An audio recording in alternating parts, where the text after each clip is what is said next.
Guys, he's under the house looking through the vents. Get back behind armor. This is the exact moment cops found out the secret hideout of a killer. Let's go nice and slow. We got him. Let's get some pepper ball or some sort of munition in that hole. Benjamin Foster, we have a warrant for your arrest. Come out with your hands in the air. You have shooters on this side. You got a shooter here. You need to get 3 guys here for front door. Everybody scoot back. Go back further, please. We need to start clearing with technology and with K9, and we need to knock out this house. Give me bangs front and rear. Bang away. And she's conscious. Well, she was. She's not answering her phone. What's her name? Her name is Justine Seaman, How old is she? 39. We've been friends for like 10 years. Hey everyone! Before we dive into today's story, make sure to hit that like button if you're excited, and don't forget to subscribe and ring the bell so you never miss a video. Let's get started. It all began on the night of January 24th, 2023, when 40-year-old Angie Miller made a frantic call to the police. She was on her way to her friend Justine Seaman's house after receiving a disturbing call from Justine claiming she needed to get to a hospital. Concerned and in a rush, Angie headed over immediately, unaware that she was walking into a nightmare. Okay, let's see. Oh, here it is. I am pulling up. Hold on, I'm going to go to the door right now and see what's going on. Justine, are you in here? Do you hear anything in there? I don't. Justine, are you in here? Are you inside now? I can't do that, no. Justine almost never locked her doors, but when Angie arrived and found the front door sealed shut, her concern turned into panic. She knocked repeatedly with no answer. Alarmed, she hurried around to the back door, where she would soon discover something was terribly, terribly wrong. Justine! Are you Oh my God, she's screaming. Come in! They're on their way, okay? Okay. The moment Justine heard Angie at the back door, chaos erupted from inside. Justine began screaming and slamming against something as if she were trapped and desperate to escape. Angie's heart raced. She scrambled, trying to find any way in before it was too late. Justine! Then, suddenly, everything went quiet. Moments later, the front door creaked open and a man stepped out. Angie recognized him instantly. He was Justine's boyfriend, a man in his mid-30s whom she'd met just days earlier. But before she could speak or react, he pulled a move that caught her completely off guard. What's going on? You're inside now? Oh, she is? She said she's having a heart attack. Why didn't you? I have an ambulance coming. Okay, so what's going on there? The guy's taking off over here. Justine? Justine, I'm right here, baby. I'm right here. Did he hurt you? Oh my God. Blood everywhere. Oh God, hurry. Please hurry. I'm right here, honey. No. Vanishing in a way that made her blood run cold. When Angie finally managed to get inside, it became horrifyingly clear. This wasn't a medical emergency. It was a house of torment. Did he hurt you? There's a nurse around his neck. Oh my God. He's got bruises all over. Justine? Oh my God, honey, they're coming. Ambulance is coming, honey. Lieutenant Jeff Hattersley was already en route to Justine's home by the time Angie finished her call. All I know is that 30-year-old female, believed to be conscious, she is screaming, "Help me." Even before arriving at the scene, police had a clear person of interest, Justine's boyfriend. Angie had mentioned him during the call, hinting at something dark in his past. Please hurry. This crazy psycho guy has done this in Vegas before. Do you know who he is? I know who he is, though, and he's got a bad record for beating people. She's conscious right now? No. When Hattersley arrived, he was met by a visibly shaken Angie, but nothing could prepare them for what lay beyond the front door. Inside the laundry room, Hello? Who's all in the house? Just her now. Okay, is she okay? She had ropes around her throat. And she's Okay, just go and stand right here for me, okay? What's her name? Justine. Go ahead and stand in medical. I've seen very few scenes as horrific and terrible as this one was. It was obvious that Justine had really been tortured and hurt badly. Officers found Justine, barely clinging to life. Her body was a canvas of horror. Fresh and healed bruises covered her skin, suggesting prolonged abuse. Her face was severely beaten, nearly all her teeth knocked out, and strangulation marks ringed her neck. It was no accident. This had been a calculated, drawn-out assault. Justine was rushed to the hospital, but officers needed to make sure the house was truly empty and secure. As paramedics worked to save her, detectives turned their attention to Angie, hoping she could provide more insight into the man who had just fled. She described him in detail. Let's be very careful with evidence, please. The victim, Justine, she was unconscious, she wasn't responding. She was transported to a hospital in Medford. What is that crazy guy's name that Justine was seeing? Benjamin what? Okay, slow down a little bit. Benjamin Obadiah Foster. Are they in a boyfriend-girlfriend Yes. relationship? How long have they been dating? Couple months. What was he wearing tonight? Well, he just has a little weird ponytail. I saw that. I know it's him because I just met him a few days ago. She said the name was the name she gave me because they've looked him up. She has all the rap sheets out of Clark County. That was the one that I name scanned. Benjamin Foster. Good. And shared everything she knew about his recent behavior. When investigators cross-checked the information, one name stood out: 36-year-old Benjamin Foster. His record was deeply troubling, especially in cases involving women. Shockingly, the details of his past assaults mirrored what had happened to Justine. Now, with Justine unconscious and fighting for her life, she was the only potential witness, but her condition made it unlikely that she'd ever speak again. AMR is getting ready to transport to the hospital. They're actually talking about intubation. She's got severe injuries to the face. Oh, God, what I walked into here, I sure didn't expect. Good God. Doctors placed Justine on life support, but the prognosis was grim. Her brain injuries were extensive, leaving her in a vegetative state with little hope of recovery. Meanwhile, Benjamin Foster had vanished. This type of incident, it shouldn't be happening in Grants Pass, Oregon. I was really worried. We were concerned about our community. We know we have to get this man into custody. What if he does it to somebody else? Ben Foster had been identified and had fled from the scene prior to the officer's arrival. We needed to capture this suspect so that he didn't victimize anyone else. All right. Come on out for me here. Who are you? You Ben? That looks like him. We're gonna confirm who you are. If you're not the guy we're looking for, we're gonna let you go, okay? It's not him. No one knew where he might strike next, or how far he was willing to go to avoid capture. The urgency was overwhelming. Police realized they weren't just searching for a suspect. They were racing against time to stop a man. In southern Oregon, a manhunt is underway. If you see any hitchhikers, please call 911 and don't pick them up, okay? Who could be planning his next attack. The priority was clear: find Benjamin Foster before anyone else got hurt. By January 25th, 2023, a statewide manhunt was underway to track down Benjamin Foster. We actually called in more resources to help this manhunt for Ben. We had reached out to the U.S. Marshals as well to assist in this. And then it was basically every detective within the Grants Pass Police Department going through every open source piece of information, social media, prior addresses in those open sources, trying to find out a place that he hid. Detectives in Oregon began retracing his steps, starting with his past, hoping he might turn to someone familiar for help. Their first stop was his parents. When was the last time you saw Ben or talked to him? 8 o'clock last night. He came in. Whirlwind. A whirlwind, yeah. And just took out boatloads of clothing. And I'm going, well, are you moving in with Justine? I'm not going to get into great detail, but Justine is in the hospital. And she is in really bad shape.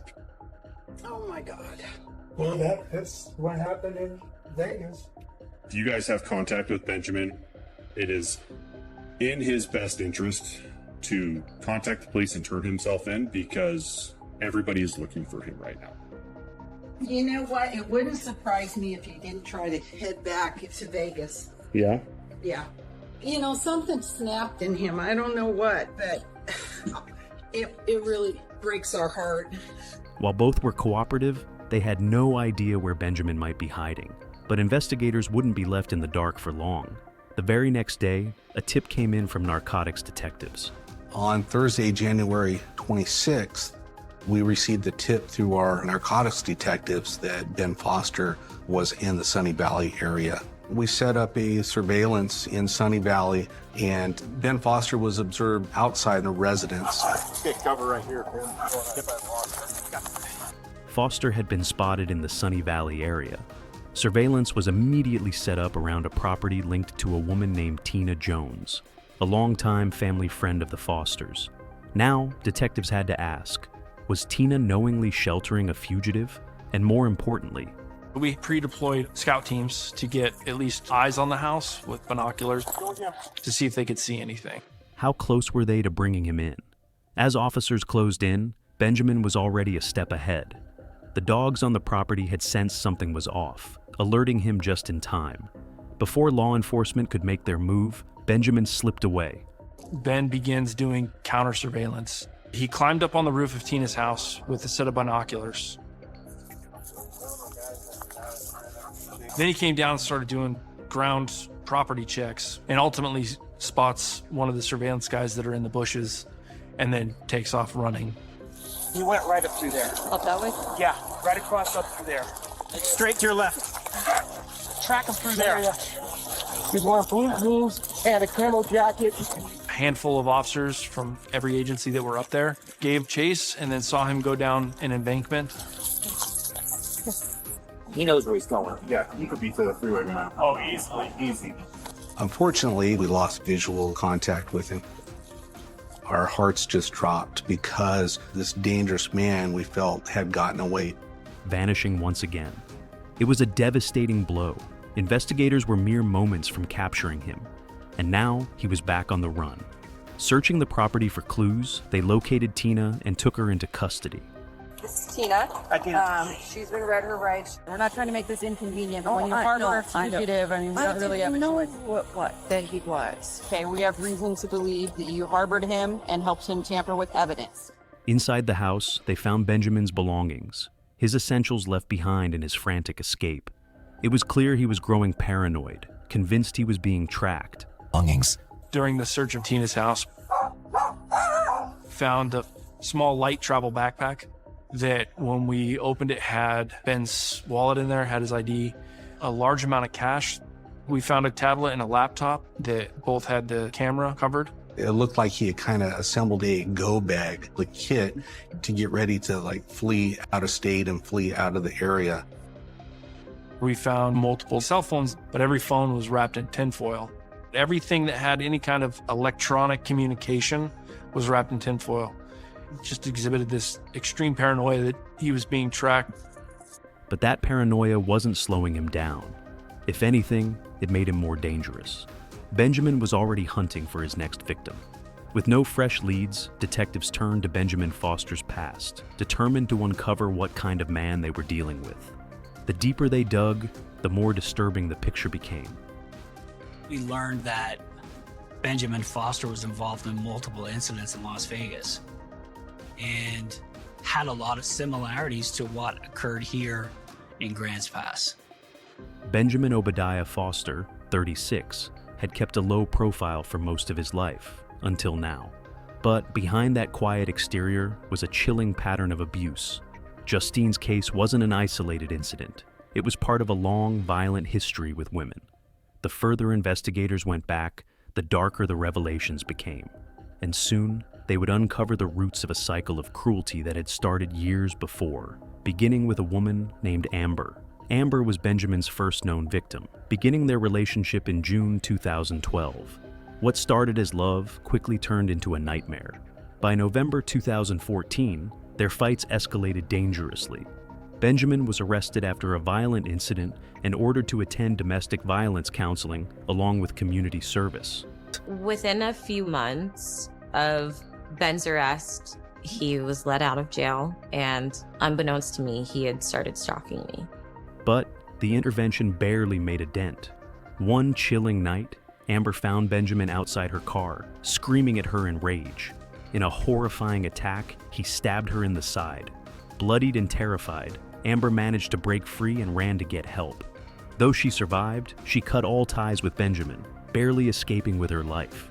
Yet, Amber was only the beginning of Benjamin's trail of abuse. Metro Police. Hi, this is Marie calling from the emergency room. I need to report an assault and like a kidnapping kind of a thing.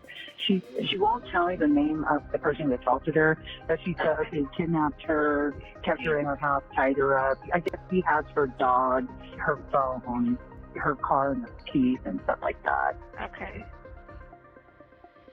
When he moved in, we had probably been seeing each other a little over a year and a half. It wasn't too long after that where things started getting a little crazy. One day, I was trying to reason with him. He came up from behind me and slammed me on the ground. It was completely unexpected. I was so shocked. By September, Ben had already attacked me quite a few times, and every time he would attack me, it would be worse the next time and worse the next time. By September 2019, Yaimi had finally reached her breaking point and filed for a restraining order against Benjamin. Terrified, she spent hours outside her apartment, too scared to go inside. When exhaustion overtook her, she mustered the courage to knock on the door. So when I walked into the door, I went straight to my room and laid down and passed out. When I woke up, he was sitting on top of me. He had one hand holding both my arms behind my back, and he started shaving my head with the clippers. Shaved my head bald.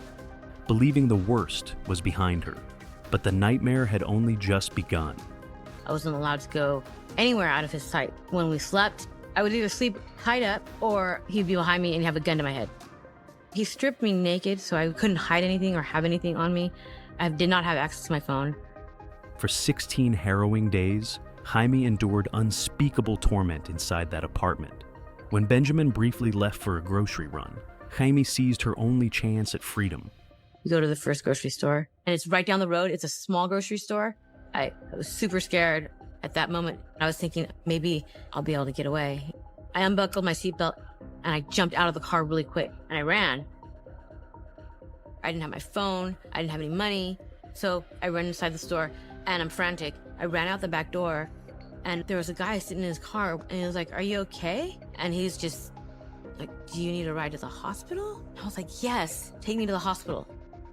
When I got to the hospital, I was treated for 7 broken ribs, 2 black eyes, had bruises all over my body, lacerations all over my body, cauliflower ears, and damage to both my eyes. Hi, Jamie. I'm Officer Casper. This is Officer Singh, here to talk to you. We need to know the story about what happened, what brought you here. We need to know information about him. We're not the other officers that helped you out or that you dealt with before. You never know how much trouble you is. I never knew it. And this never happened to me before. We are going to do everything we can to help you with this. And to do that, we need to know who this person is. Though authorities had her statement and evidence, Benjamin had already disappeared by the time they arrived. Later arrested and charged with multiple offenses, Benjamin pleaded guilty to lesser charges, serving 30 months with credit for time served. I didn't want to go to trial. I did not want to show up in that courtroom. I did not want to do that. It wasn't just fear of testifying, it was having to sit in a room with him and having to feel that again. So the DA cut him a deal. But while Jaime survived, Benjamin's dark past continued to haunt those around him, and the nightmare was far from over. By Christmas Eve 2017, Amber had painfully realized that some people don't truly change. Despite her hope, that night shattered her world. She left her phone in the living room, and when she returned, Benjamin attacked her from behind, strangling her until she blacked out. In December 2017, I get a text message from Ben, and it's a novel of him explaining that he's been going to therapy, and one of the steps that he's taken is trying to make amends with people that he's hurt. We started speaking on a regular basis through text again, and we had begun hanging out again. When she finally regained consciousness, terrified and desperate, Amber ran to the first car she saw. A kind stranger let her in, offering the chance she so desperately needed to escape the nightmare. From inside that car, she made a frantic 911 call. 911 emergency. Police, please. My ex-boyfriend attacked me. I'm in a stranger's car with no shoes on. What did he do? Grabbed me by the throat, strangled me, slammed me on the ground. I have some scratches, like deep scratches on my hands that are bleeding. What is his name? His name is Benjamin Foster. This is not the first time this has happened. The moment that marked the beginning of her fight for freedom. Benjamin was released from custody in October 2021, just 2 years after assaulting Jaime. But the terror he inflicted did not end there. His victims remained trapped in fear, haunted by the possibility of his return to finish what he had started. That dread became a harsh reality in January 2023, when Benjamin's violence claimed Justine as his next victim. Please help me. This crazy psycho guy has done this in Vegas before. Do you know who he is? I know who he is, though. He's got a bad record for beating people. I spoke to police and the detectives, and then me and my cousin went straight to the hospital. As investigators uncovered more about his past, the true extent of the threat he posed became terrifyingly clear. Meanwhile, Justine's condition deteriorated rapidly, and doctors feared she might never regain consciousness. Justine was completely in a coma and just so beaten, so brutalized. All I wanted was just for her to wake up. That's all I wanted, For her family and friends, the worst pain was knowing the man responsible was still free. I don't know how he ever got turned loose on Oregon to brutalize my friend like that.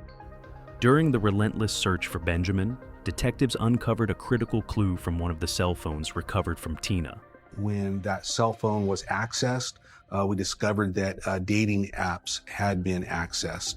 He may have been using dating apps potentially to get assistance in fleeing from the state or to target potential victims. A close family friend. Alarmed by the danger he posed, authorities quickly shared the information with the public. And we are back with our national lead and the race to find a man who police say may be using dating apps to lure and then attack women, hoping to prevent more victims. But the manhunt soon faced frustration as leads dried up and every trail turned cold. Investigators kept focusing on Sunny Valley and Tina. I remember just trying to talk with my partners, what am I missing here? What is some other tools, some other resource that we can have? I interviewed Tina at the jail because we were concerned that she knew who Ben Foster was. She had told us he'd showed up the night of the 24th, said, hey, I got in a fight with my parents, can I stay here? And they all go to the same church in Sunny Valley. And so she said, yeah, you stay here. And allowed him to park the car there. She said that she didn't really know that he was on the run from law enforcement. The last person to see Benjamin. Despite her repeated claims of ignorance, the pieces were slowly coming together. Then, a breakthrough arrived when a local cab driver, aware of the manhunt, reported picking up a passenger matching Benjamin's description. We are still looking for Mr. Foster, and we're concerned that he's still up there. Not in your house, but somewhere. He shouldn't be in the house because between Ren and Rick, they're up there taking care of my dogs. Igniting a renewed surge of hope for the police. When officers raided the address where the cab dropped the suspect, they were met with a grisly scene. A guy who works for a cab company said that he got a phone call requesting a ride. The person that provided the name for the ride was Richard Barron, Tina's neighbor.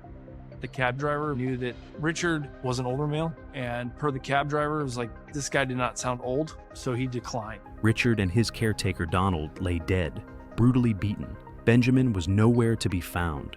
Tracing the cab company's records revealed that after the initial driver declined, another had picked up a man believed to be Benjamin. Witnesses reported sightings, and surveillance footage soon confirmed the fugitive was on the move. Shockingly, Benjamin was found hiding at Justine's home. We suspect that Ben had broken in and held them hostage while he was there hiding. They had both violently been beaten. The house had an overpowering odor of gasoline. Both the bodies were covered in wood pellets, and the wood pellet stove was on. It looked like he was intending on them burning. Yeah.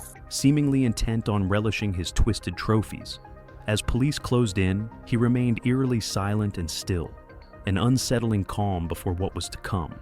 Does that look like the guy you gave a ride to? Didn't have the beard on, but he was a tall guy. The stature matches. Yeah. Okay. They had driven him back to city of Grants Pass. They even told us that they had dropped this person off near the area of Justine's house where this crime had occurred and described him as having a small white dog with him. Hello. Hey.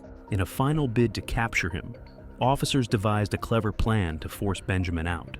They had him in sight and seemed close to ending the chase, but the greatest frustration awaited them. Someone told you that our suspect was in the house on Shaneway? He said something too, like he was walking a dog at like 10 this morning. Got a photo of the last time he was seen on video. Carhartt, tan-colored jacket, jeans. Benjamin was never caught alive. He died before justice could be served. What he left behind, however, was a legacy of pain and broken lives. Jaime and Amber have finally found peace, but the nightmare was far from over for Justine. You have shooters on this side. You got a shooter here. You need to get 3 guys here for front door. Come up front. Everybody scoot back. Go back further, please. Guys, if you can get across the street, please. We need to take the door. We need to open the garage. We need to start clearing with technology and with K9, and we need to knock out this house. Benjamin Foster, we have a warrant for your arrest. Come out with your hands in the air. Give me bangs front and rear. Bang away. We have a search warrant. Come out with your hands in the air. Miraculously, she survived the brutal attack, although Benjamin escaped the punishment he deserved. We checked all closets and we didn't see him. He's on foot in the area somewhere if he isn't in there. His death ended the reign of terror. Now, with him gone, Jaime, Amber, and Justine. We're about sending a small team up with the dog, throw the canine in underneath the crawl space. They started a secondary search outside the residence, and they found an access area underneath the home.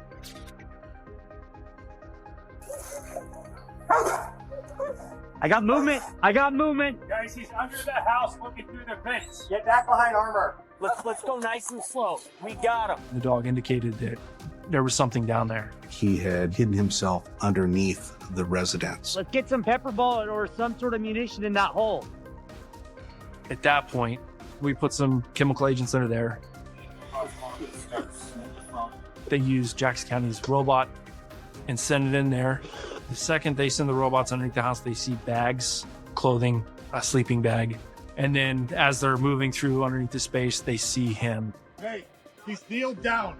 He's looking outside. Can finally hope for a future free from fear, knowing the nightmare is finally over. He starts moving all over the place, and he manages to stay still long enough to see that he's got a pistol in his hand. Guys, watch the vents. Watch the vents. One of the robots actually has a speaker that they can use their negotiator to talk through. Never got a response. And then there was a gunshot. It's been a long road, very long road. I had to learn how to rewalk because my muscles were so atrophied. I was so skinny. I just had my teeth done, goodness, because he punched out all my teeth. So it was just a lot to deal with. Like, I'm very lucky to be here. Sorry. After it happened, I had nightmares and flashbacks. And the minute I saw Justina one day and saw her okay, that all just stopped. It was the weirdest thing ever. You know what I mean? Just seeing her whole again, it just stopped. I never dreamed that she would be whole and doing so good again. It's just so awesome. I should have known. She's the strongest, most talented person I've ever met. Thanks so much for watching. If you found this story gripping, please like the video and subscribe for more true crime stories just like this. Drop a comment below to let me know your thoughts, and I'll see you in the next one.